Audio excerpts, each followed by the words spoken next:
है ही भगवान श्री शारदा शरणम सत्संग। मैं ममता श्री शारदा शरणम सत्संग से पिछले 12 सालों से जुड़ी हुई हूँ। यहाँ पे आके मुझे बहुत कुछ मिला है। मैंने बहुत सारी खुशियाँ पाई हैं यहाँ पे। पहले मुझे बहुत सारा गुस्सा आता था।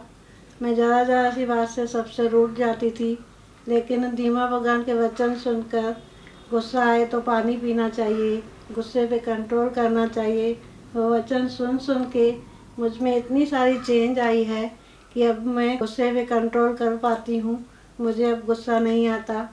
पहले मुझे बहुत टेंशन भी होता था, ज़रा ज़रा सी बात पे टेंशन करती थी। बच्चों को कहीं जाने नहीं देती थी मैं बाहर। किसी की डेड बॉडी भी देख के मुझे टेंशन होती थी।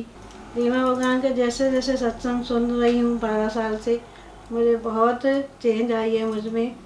मैं अभी टेंशन नहीं करती हूँ। नैया छोड़ी धीमा भगवान के हवाले, अब वो ही संभालेंगे।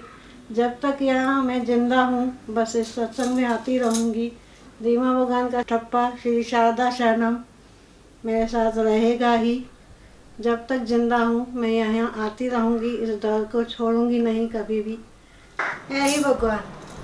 सब गम दुनिया जा विसरी वजन था, सब गम दुनिया जा विसरी वजन था। हथेरो मेहर जो मुँह ते जॾहिं तू रखी तो, हथेरो मेहर जो मुँह ते जॾहिं तू रखी तो, हथेरो मेहर जो मुँह ते जॾहिं तू रखी।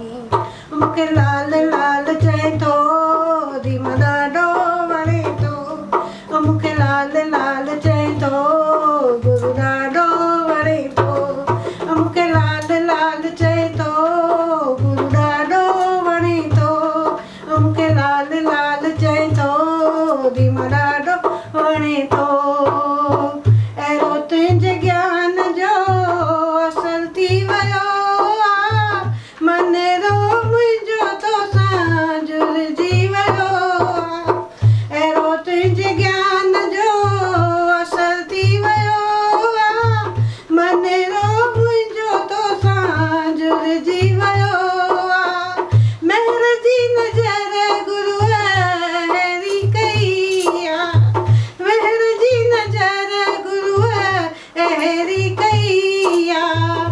पलकनि ते पंहिंजे जीअं सबके रखियो आहे, पलकनि ते पंहिंजे जीअं सबके रखियो। मूंखे लाल लाल चए थो धीमा ॾाढो वणे थो, मूंखे लाल लाल चए थो धीमा ॾाढो वणे थो, मूंखे लाल लाल चए थो गुरू ॾाढो वणे थो, मूंखे लाल लाल चए थो धीमा ॾाढो वणे थो। गुल गुल खे सींचे गुरूअ गुलशन ठाहियो, जीवन मुंहिंजे खे आ गुलिस्तान बनायो। गुल गुल खे सींचे गुरूअ गुलशन ठाहियो, जीवन मुंहिंजे खे गुरूअ गुलशन ठाहियो। कुदरत सां अहिड़ो गुरूअ प्रेम करायो, कुदरत सां गुरूअ अहिड़ो प्रेम करायो। पंहिंजी पसंदि जो आहे सबके बणायो। मूंखे लाल लाल चए थो धीमा ॾाढो वणे थो, मूंखे लाल लाल चए थो गुरू ॾाढो वणे थो, मूंखे लाल लाल चए थो धीमा ॾाढो वणे थो, मूंखे लाल लाल चए थो गुरू ॾाढो वणे थो। घर घर में दादी भगवन तुंहिंजी तस्वीर आहे, तो ई बणाई दादी मुंहिंजी तकदीर आहे।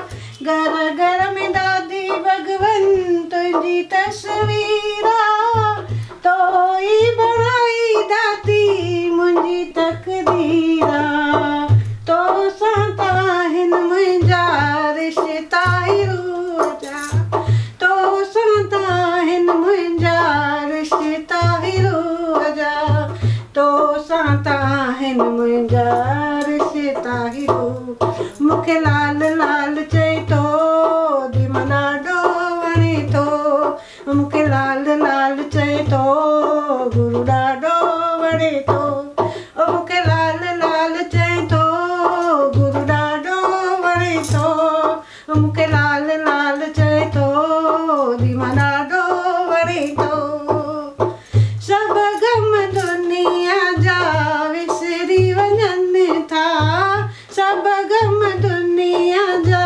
विसरी वञनि था हथ रो महर जो मूं ते जॾहिं तूं रखी थो हथ रो महर जो मूं ते जॾहिं तूं रखी थो हथ रो महर जो मूं ते जॾहिं तूं रखी